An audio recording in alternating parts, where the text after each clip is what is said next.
selamat malam. Ketemu lagi di Bincang Politik. Nah, hari ini saya sudah kedatangan Bang Nik dari DPD Nasdem Lampung Tengah. Iya. Halo Bang Nik. Halo Mbak Dini. Ya. Halo Tribuners. Ha-ha. Selamat malam. Iya, Bang Nik ini nih ya, Wakil Ketua DPD Nasdem Kabupaten Lampung Tengah. Ya, baru beberapa bulan kemarin sudah keluar SK dilantik. Jadi kita lagi semangat-semangatnya. Iya. Ini dari mana tadi Bang Nik? Dari Lampung Tengah, kebetulan memang banyak aktivitas. Lampung Tengah, Bandar Lampung, Lampung Tengah, Bandar Lampung. Jauh ya Lampung Tengah ya. Deket lah, ada Iya. tol. Makasih lo udah nyempetin datang ke sini ya. Nah, Bang Nik, hari ini kita mau ngobrol-ngobrol nih sama Bang Nik seputar politik. Pasti. Karena sesuai dengan tema hari ini adalah bincang politik. Terima kasih. Nah, Bang Nik sendiri nih sudah gabung di Nasdem dari bulan apa? Kalau officially bergabung di Nasdem itu bulan Februari kemarin, 2022. Jadi pasca 1 bulan sebelum Pak Herman dilantik ya sama jajaran pengurus DPW, nah itu kayaknya ngelihat kecocokan sama platform Partai Nasdem, makanya bergabung di Nasdem tahun 2022 di bulan Februari kemarin. Iya, nah, memang Nasdem Lampung Tengah ya langsung ya? Enggak, awalnya memang akhirnya memutuskan di partai itu karena ngelihat sosok Pak Herman. Jadi kan kebetulan beliau sejauh ini kayaknya baru pertama ini jadi ketua partai, terus juga dorongan-dorongan teman-teman, senior, dan keluarga, kayaknya Nasdem yang paling cocok deh untuk coba berjuang di politik nih. Oh, oke. Jadi dari bulan Februari kemarin sudah dilantik jadi wakil ketua? Kalau di Lampung Tengah itu kita ada reshuffle kepengurusan sebetulnya. Jadi kan kepemimpinan di Nasdem Lampung Tengah itu periodenya dari 2020 sampai 2025. Nah, jadi inisiatif dari ketua kami di Lampung Tengah itu, Kakak Miswan Rodi, itu melakukan pergantian supaya teman-teman yang memang mau berjuang, mau membangun Nasdem di Lampung Tengah, banyak yang masuk dan banyak dicoba diberikan porsi amanah lah di jajaran kepengurusan. Nah, termasuk saya salah satunya jadi wakil ketua Nasdem Lampung Tengah. Itu fokus di bidang hubungan sayap dan badan.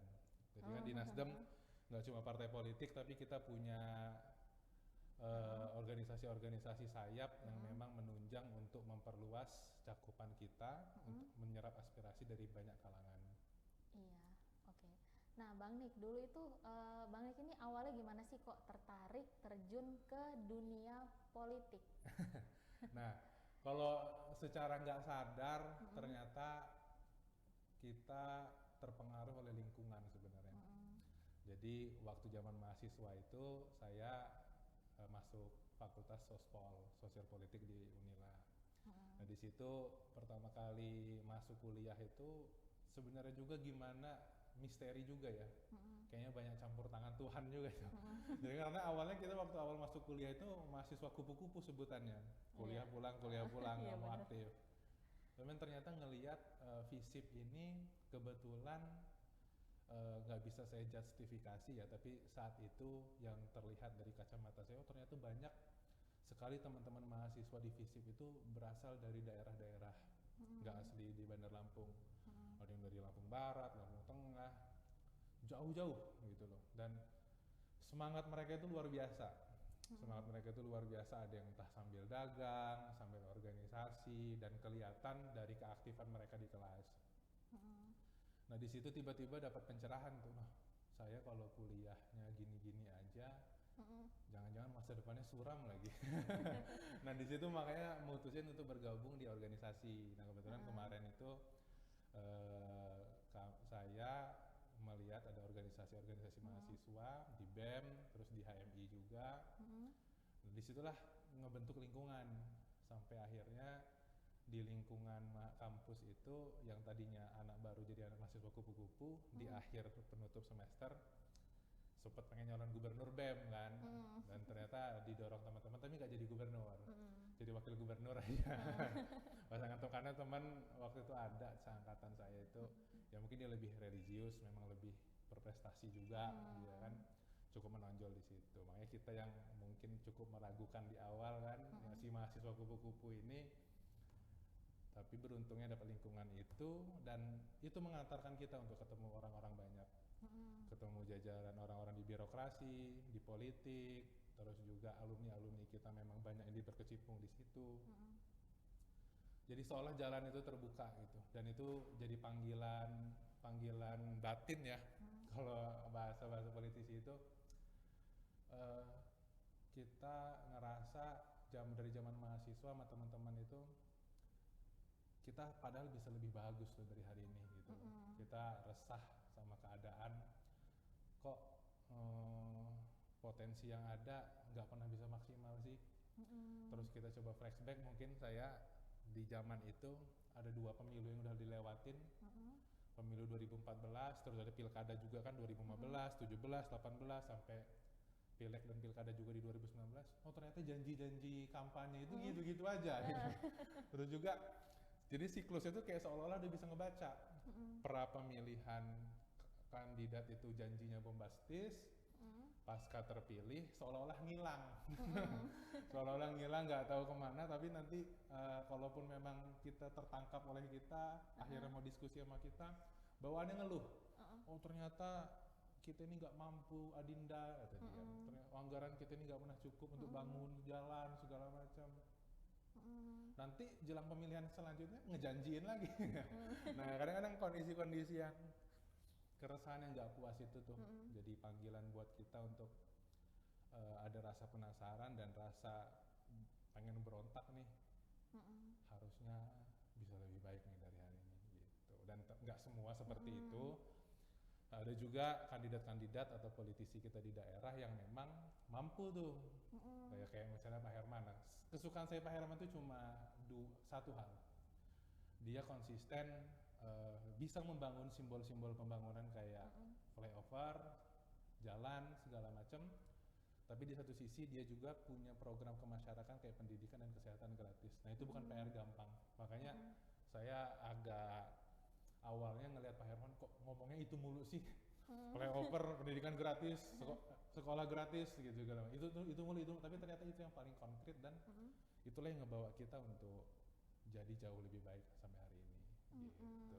Oh ya, jadi apakah Bang nih karena melihat sosok seorang Bang Herman itu, Pak Herman HN itu maksudnya, itu yang akhirnya memutuskan Bang nih yaudah deh gabung aja ke Partai Nasdem di antara banyaknya partai yang ada betul. ya. Itu kalau itu ya karena sosok Pak Herman ya, kalau kenapa memilih Nasdem yang paling utama. Tapi memang panggilan politiknya yang ngerasa itu tadi kan, greget itu tadi. Nah, makanya saya juga sebenarnya harus punya kerendahan hati juga kan, bahwa anak muda ini selalu diragukan gitu loh, selalu diragukan. Apa iya, misal apalagi saya yang dari kelompok mantan aktivis, senior dulu misal banyak diomongin dulu zaman aktivis pada idealis semua, tapi giliran menjabat atau berkuasa sama aja perampok juga katanya gitu. Nah itu yang memang jadi tantangan. Iya benar. Makanya mumpung masih muda, saya pikir ini harus dicoba dan ini upaya kita juga mau ngejar cita-cita Mbak Dini. Jadi kalau saya nama Nik Kurniawan Rozali, kayaknya nama ini di Lampung nggak pernah kedengeran. Kalau bapak saya, apa kakek saya, apa siapa saya, paman saya, jadi pejabat atau kepala daerah misalnya. Nah itu yang jadi cita-cita juga kan. Karena kan cita-cita jadi gubernur, wali kota itu cita-cita kalau kita ingat zaman kecil, selain mau jadi pilot, astronot dan dokter, pengen jadi gubernur misalnya kayak gitu. Nah kita pengen siapa tahu kita yang jadi contoh bahwa cita-cita itu ternyata bisa loh dikejar ketika kita memang mantap, kita konsisten dan kita memang sungguh-sungguh mau ngejar cita-cita itu. Iya. Ya memang sih Bang, nggak dipungkirin ya untuk yang anak muda ini memang ada keraguan terutama dengan orang-orang yang usianya di atas si anak muda ini. Jadi keraguannya itu dia bisa nggak sih gitu, mampu nggak sih gitu. Betul. Cuman makanya Kalau saya sebetulnya keraguan itu munculnya gini, Mbak. Jangan-jangan nih, karena kita jumlahnya belum banyak. Karena kita jumlahnya belum banyak, terus juga kecenderungan kita karena nggak pede itu tadi ya, jadi cenderung ikut-ikut. Jadi lingkungan politik yang selama ini mungkin banyak diisi sama orang-orang tua, jadi yang muda itu ketularan juga tuh cara pikirnya dengan para generasi boomers itu tadi gitu. Jadi ya istilahnya misal kalau kita punya pendapat menurut kita yang benar seperti ini, mungkin nanti disepelein. Tahu apa kamu? Kadang-kadang sering banget ya. Tahu apa? Baru ya masih seumur jagung pengalamannya ya kan. Tapi yang kayak gitu kan sebenarnya kalau saya perhatiin ini terkait cara juga. Kadang-kadang kita nggak bisa dong. Ya kayak kita misalnya ngelobi lah, kita ngelobi dari zaman kuliah, ngelobi dosen pembimbing, kita ngelobi teman-teman seangkatan, tapi pasti variasi dan caranya beda-beda. Jadi kadang-kadang bahkan kalau nginget-nginget zaman di kampus dulu itu, ya kadang-kadang kalau kita minta senior, udah denger nih, oh senior itu mah nggak ini, kata dia pelit lah bahasanya. Tapi kadang-kadang ternyata dengan cara yang pas kita bisa juga tuh dikasih pengertian dan perhatian sama dia. Oke.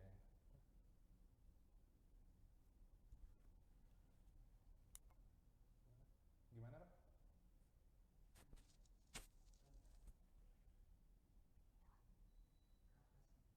Oh iya. Kecil ya? Mungkin bisa dipindah di kerah aja. Oke.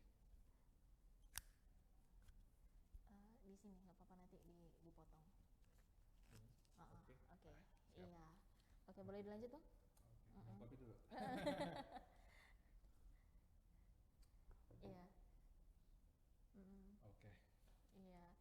Nah, Bang Nik ini kan Bang Nik kan sudah terjun ke dunia politik gitu, dan kabarnya sih Bang Nik juga mau mencalonkan nanti ya. Benar. Calon jadi apa? Anggota dewan? Anggota dewan dulu lah yang permulaannya. Gitu. Iya. Nah, Bang Nik kan mau mencalonkan diri jadi anggota dewan ini, itu awal apa sih yang membuat Bang Nik kok terdorong gitu loh untuk mencalonkan diri jadi anggota dewan ini? Nah, kalau misalnya ini sebenarnya masih selaras sama cita-cita politik tadi ya. Jadi kan kalau misalnya keresahan awal saya pribadi itu sebenarnya awang-awangnya tinggi banget, Mbak Dini. Jadi saya punya cita-cita besar bahwa ada kekhawatiran para pengamat-pengamat, kan pengamat-pengamat yang di ekonom bilang kita ini mau menjawab tantangan bonus demografi katanya, menuju Indonesia Emas. Terus juga ada juga pengamat yang bilang ketika memang kita nggak mengelola negara ini dengan baik, kita bisa loh terjebak di negara berpendapatan kelas menengah, jebakan kelas menengah. Jebakan kelas menengah itu yang membuat kita ini udah nanti tua, tapi masih nggak kaya juga bang saya. Dan itu sebenarnya dari tingkat nasional sampai daerah, saya ngelihat gejala-gejala itu benar-benar nampak, Mbak. Jadi maksudnya nampak di sini, saya ngelihat defisit APBD maupun APBN yang ada itu ditutupi selalu dengan utang. Jadi kita belanja daerah maupun belanja negara ini tahu nih nggak cukup uangnya, tapi selalu ditutupi sama utang terus. Nah, utang-utang ini kan sebenarnya akan jadi beban kita di masa depan. Kalau misalnya produktivitas atau pendapatan kita nggak meningkat seperti itu. Nah, itu yang menjadi concern umum saya sebenarnya. Selain terus juga ditambah lagi kalau kita ngomongin usia produktivitas yang memang sudah besar nanti, yang katanya konon kita mampu banyak yang kerja ketimbang yang usia tua atau usia muda, itu menjadi sebuah potensi kita. Nah, tapi ada ancaman juga, gimana kalau misalnya kondisinya kita masih ngejerit nih, nggak ada kesempatan pekerjaan, terus juga anak-anak muda masih nggak termotivasi untuk memperoleh pendidikan karena memang nggak ada jaminan kan. Saya kayak ngebaca statistik pun ngelihat Provinsi Lampung ini dari angkatan kerjanya aja yang jumlahnya itu sekitar 4,7 juta atau 4,9 juta itu, komposisinya itu 60% 30%.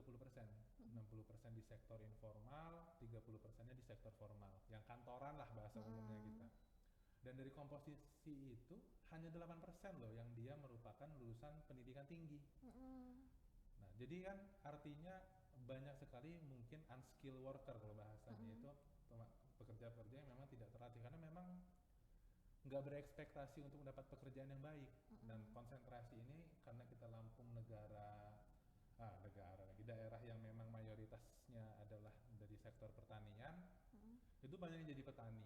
Nah, makanya kekhawatiran itu dan solusi-solusi itu harusnya dijawab dari sekarang seperti itu. Nah, tentunya apa yang mau saya lakuin di 2024 misalnya mau nyalon nih jadi anggota dewan misalnya, insya Allah belum tentu saya bisa jawab masalah-masalah itu, Mbak.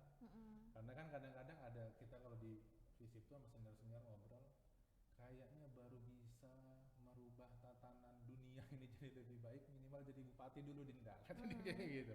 Dan makanya proses kaderisasi itu penting. Gitu. Makanya ketika memang saya melihat Nasdem diisi banyak anak muda, terus juga kita punya jargon politik tanpa mahar misalnya, dan yang muda-muda ini bisa punya tempat, nah, saya berharap proses kaderisasi dan langkah-langkah politik ke depan itu mendapatkan support di internal partai. Dan benar-benar partai politik itu sebagai tempat kawah candra di muka yang menempa para politisi untuk bisa mengabdikan diri ke masyarakat, terus juga meningkatkan kompetensinya. Nah, itu yang benar-benar bisa nganterin dia ke kursi-kursi eksekutif misalnya yang punya anggaran untuk mengelola seperti itu. Dan di awal inilah saya melihat dengan peluang, terus juga melihat saya juga masih belum tahu bagaimana proses tata kelola pemerintahan itu seperti apa, dan mau ngebuktikan nih kalau saya dulu itu zaman mahasiswa suka ngenyein anggota dewan itu tukang stempel. Jadi fungsi budgeting, controlling sama budgeting, controlling-nya itu nggak legislasi untuk membuat undang-undang itu nggak berjalan gitu loh. Jadi kayak seolah-olah sudah ada semacam format baku, kita mau ngapa-ngapain aja daerah ini, dan dewan itu tinggal stempelin aja. Nanti dikasih bonus misalnya sama kepala dinas yang bersangkutan misalnya seperti itu. Nah, makanya saya nggak pernah tahu dunia itu seperti apa ketika memang menjadi pelaku. Nah, untuk itu lah mengawali karir di politik ini menjelang 2024 mencalonkan diri sebagai anggota dewan di kabupaten. Oke, gitu. Jadi yang bisa aku tangkap nih salah satu alasan Bang Nik ini mau mencalonkan diri jadi wakil rakyat ini karena ingin menyelesaikan membantu lah ya paling nggak ya permasalahan yang ada di masyarakat seperti kemiskinan, lapangan pekerjaan. Nah, wewenang-wewenang itu kan pasti selalu harus dikembangkan, Mbak Dini. Ya mungkin kalau kapasitas sebagai anggota dewan kita nggak akan pernah bisa ngejanjiin, Mbak Dini, bahwa misal program jalan yang bagus, karena kita bukan di ranah eksekutif, karena di legislatif itu tadi controlling, budgeting, dan legislating itu nggak membuat program kerja. Nah, tapi ketika misalnya kita punya fungsi-fungsi, misalnya ada kayak di masyarakat dapil saya nanti misalnya layanan dasarnya kayak semacam ternyata nggak ada puskesmas misalnya, orang-orang masih sulit akses kesehatan. Nah, itu yang bisa nggak sih saya memperjuangkan aspirasinya gitu, menyampaikan ke dinas terkait ataupun visi misinya si bupati misalnya, ini mendesak gitu. Nah, karena kan di Lampung Tengah itu ada 50 anggota dewan. Bisa nggak satu yang dari daerah pemilihan saya ini menyuarakan itu di tengah kepentingan dari 49 anggota dewan yang lain gitu. Nah, itu pertarungan politik yang benar-benar menurut saya nggak bisa hanya sekedar berpangku tangan, terus juga hanya sekedar gagah-gagahan pakai pin anggota dewan gitu. Nah, semoga kesempatan itu ada gitu. Makanya walaupun dari ranah terkecil, siapa tahu kita dapat peluang dan mendapat kepercayaan yang lebih besar lagi. Jadi kan ada step-step karir yang saya harapkan itu disambut baik oleh masyarakat gitu. Iya, Bang Nik ini kan tahu banget nih masalah-masalah di masyarakat itu. Apakah Bang Nik ini terjun langsung gitu mendengarkan aspirasi mereka atau melihat langsung gitu? Pasti. Jadi kita harus sandingkan itu kan. Saya ini punya keyakinan bahwa yang namanya sebuah teori dan praktik itu harus seimbang. Jadi kan hari ini kan kalau dua kutub ini akademisi misalnya dia terlalu utopis atau terlalu ngawang, tapi si praktisi ngerasa yang penting berbuat, tapi kadang-kadang nggak terukur. Nah itu yang kadang-kadang menjadi persoalan atau gap di antara kepentingan masyarakat di bawah seperti itu. Nah, makanya dalam rangka menjaga kewarasan ya, kadang-kadang tetap harus sering-sering silaturahmi ke kampus, ketemu senior-senior yang dia dosen, kawan-kawan di lingkungan aktivis juga yang memang banyak studi ke lapangan, dan kita juga turun langsung. Nah insya Allah kita dapat kebutuhan masyarakat yang akurat gitu loh. Dan kadang-kadang kan masyarakat ini nggak begitu paham fungsi-fungsi dari pejabat-pejabat yang ada tuh gitu. Nah kadang-kadang misalnya jalan nasional, jalan provinsi, jalan kabupaten. Nah kadang-kadang kan ada banyak masyarakat yang nggak tahu. Misalnya kayak kalau di Bandar Lampung, di jalan ke Tuku Umar depan Rumah Sakit Abdul Muluk suka banjir tuh. Nah kadang-kadang kan masyarakat cuma bisa misal ngehujat, Bu Neva nggak ngapa-ngapain, cuma nggak becus kerjanya. Tapi padahal upaya yang bisa dilakukan oleh wali kota mungkin baru sebatas koordinasi sama pihak kementerian atau pihak pusat, karena itu jalan milik mereka untuk pembangunan drainase atau sebagaimana. Nah, urusan-urusan birokrasi seperti itu yang butuh juga diedukasi kepada masyarakat, sehingga kita itu nggak hanya mengutuk kegelapan doang. Jadinya masyarakat itu nggak cuma berontak atau nggak cuma ngeluh dalam keadaan, tapi kita bisa sama-sama nyalain lilin untuk sama-sama biar terang nih. Nah, jadi ketika kita bisa ngajak bareng-bareng, nah itulah menurut saya nanti akan lahir masyarakat yang sifatnya partisipatif. Jadi dia bisa, walaupun dia ngeluh, dia bisa tepat sasaran. Siapa yang harus di demo ini? Jadi jangan cuma asal ngeluh aja iya, gitu ya. Betul. Jadi kan karena kita itu terbatas. Jadi, nah itu sebenarnya PR juga buat kita yang di politik ya. Kadang-kadang para politisi yang kalau saya perhatikan nggak mau jujur bahwa kita ini punya keterbatasan, nggak mungkin semua pihak itu kita buat senang atau kita penuhi kebutuhannya. Jadi ketika memang itu terbatas, makanya skala prioritas itu jadi penting. Nah, siapa sih yang mampu membisikkan para pemangku kebijakan untuk memperjuangkan prioritas-prioritas itu? Nah, salah satunya saya pikir bisa lewat sebagai anggota dewan di legislatif. Gitu. Oke. Nah, Bang, ini kan teknologi kan sudah semakin maju ya. Betul. Ya, terutama media sosial ya. Iya, betul. Bener gak ya? Karena media sosial kan dulu kan orang kan kenalnya udah cuman Facebook, sekarang udah ada TikTok, ada Instagram, banyak banget gitu. Nah itu apakah Bang Nik itu nanti akan memanfaatkan media sosial ini mungkin untuk mendekatkan diri ke masyarakat, atau mungkin Bang Nik ada niat gini mau mengajarkan si anak-anak muda gini untuk memanfaatkan media sosial ini sebijak mungkin? Ya. Kalau fenomena media sosial itu pasti harus kita manfaatin.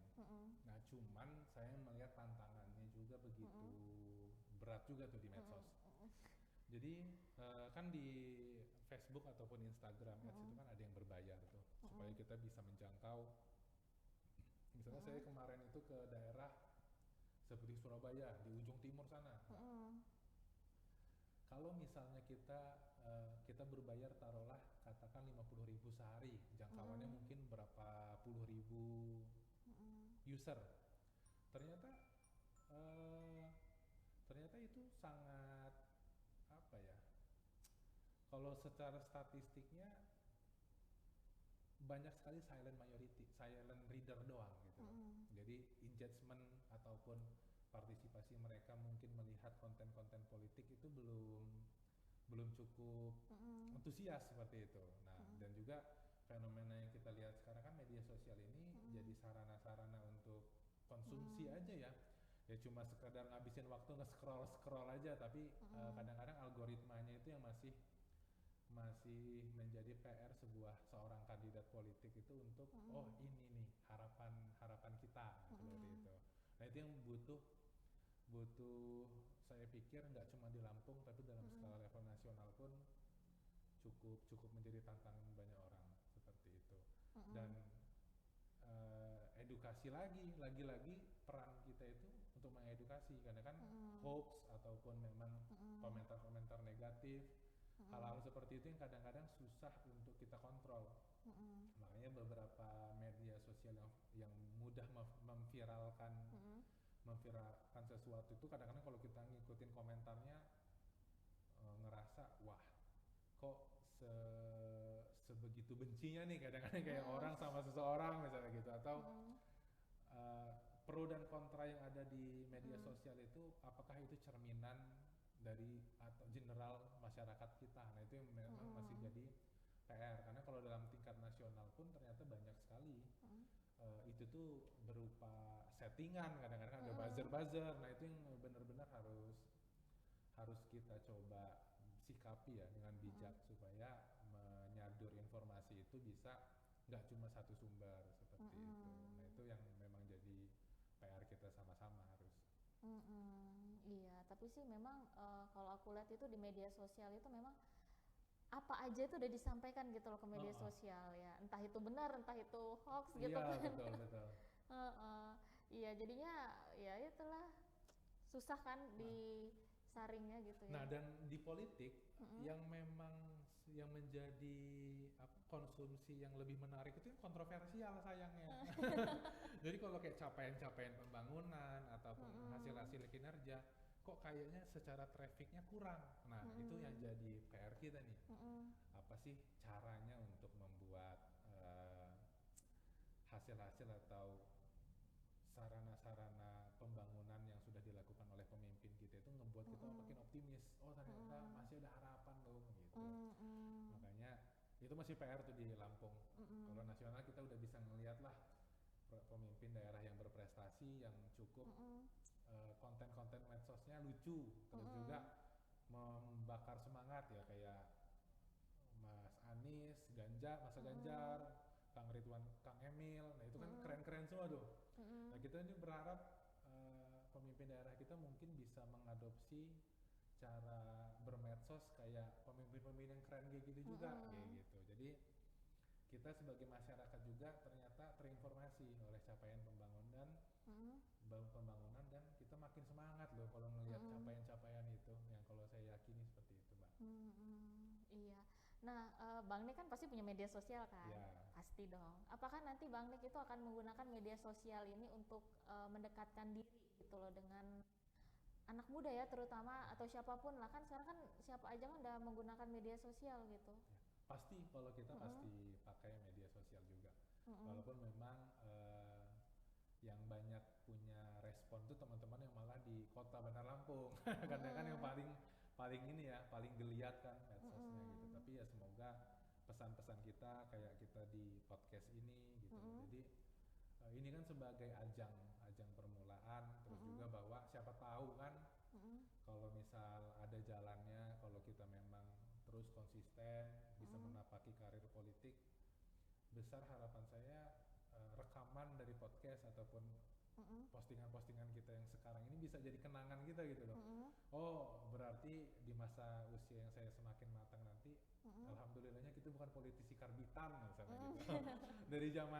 dari zaman dulu ternyata udah punya pikiran nih, udah punya semangat. Nah yang seperti ini kan bisa jadi momen yang bisa kita abadikan. Makanya di medsos pun kalau kita ngeliat history kenangan 2 tahun yang lalu, oh ternyata pernah gini ya. Nah harapan kita di politik juga bisa mengingatkan lagi gitu.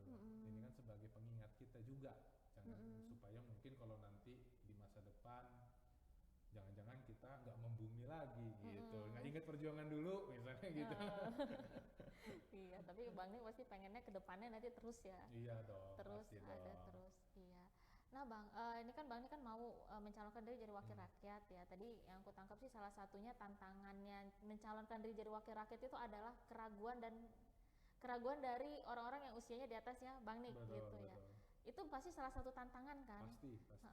Nah, selain itu ada tantangan apa lagi sih yang Bang Nik rasakan gitu menjelang mencalonkan diri ini? Kalau misalnya tantangan-tantangan yang kita yang muda-muda ya, selain kepercayaan, pastinya kita ini nggak dipungkiri atau dihantui sama kondisi politik yang berbiaya tinggi. Oh ya benar. Ya, iya. pasti kan kecurigaan orang itu kan masih muda, punya modal berapa? Gitu. Nah Itu yang menjadi tantangan juga. Makanya di Nasdem kita di pusat sana yang muda-muda itu punya kelompok sendiri tuh. Jadi kita diedukasi, misalnya ketika misalnya budget kita terbatas, apa sih yang harus kita lakuin dalam rangka memenangkan hati masyarakat. Nah, strategi-strategi itu yang kita harus banyak lebih andil. Jadi kalau misalnya bos-bos yang udah lebih senior, itu gampang aja neraktir misalnya kan, neraktir masyarakat atau bikin pesta atau bikin kampanye-kampanye akbar, ya mungkin kita harus lebih kreatif gitu loh, lebih kreatif untuk mengemas kerja-kerja politik kita ke masyarakat. Karena kan pada akhirnya nggak melulu soal uang gitu loh, tapi kan bicara tentang meyakinkan, itu saya pikir selain memang kuasa Allah juga yang bolak-balikan hati manusia ya, tapi balik lagi kepada pembawaan, visi kita, nawaitu kita, nah itu yang paling penting sih menurut saya. Makanya luruskan niat aja dulu, gitu. Iya. Oh, jadi Bang Nik ini mau membuktikan ya kalau meskipun tanpa uang gitu kita tetap bisa meraih hati masyarakat. Kalau misal tanpa uang mungkin hampir pasti nggak mungkin lah Mbak, karena kan pasti bensin aja ada, terus juga harga bensin naik nanti bentar lagi misalnya, terus juga pasti kita namanya kita nongkrong, mungkin kan misal kita bertamu dia nyiapin kopi, ya mungkin kita nyiapin donat juga gitu, kita yang bawain roti. Pasti kan kalau misalnya, untung saya nggak ngerokok, tapi mungkin masyarakat yang saya ajak ngobrol nanti ngerokok misalnya gitu. Tapi yang seperti itu kan saya pikir itu hanya ongkos pergaulan gitu. Jadi walaupun dibilang tanpa uang sih enggak, tapi kan pasti kita ada neraktir juga lah kayak gitu. Tapi ya nggak melulu yang kayak satu suara, satu kepala, berapa ratus ribu, nah yang gitu yang kita nggak sepakat nih misalnya itu, karena kita masih yang muda-muda ini gitu. Oke, iya. Nah terakhir ini Bang Nik ya, nanti apa sih harapan Bang Nik gitu ya sebagai anak muda, nanti siapapun nanti yang terpilih jadi wakil rakyat, apa nih harapan Bang Nik gitu? Ya kalau kita sih memang berharap kemajuan itu harus ya. Jadi kita yang muda-muda ini selalu greget.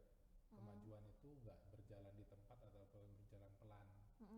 Bahwa apapun kondisi persoalan itu, kita harus punya lebih semangat lah, punya spirit lah. Terus juga terutama kalau dalam level ini, baik itu tingkat kabupaten maupun provinsi kita Lampung, ada sinergitas tuh antara legislatif dan eksekutif untuk pembangunan kita. Dan harapan kami yang muda-muda ini kan, walaupun kita minim pengalaman, tapi kan kita menawarkan hal-hal yang baru.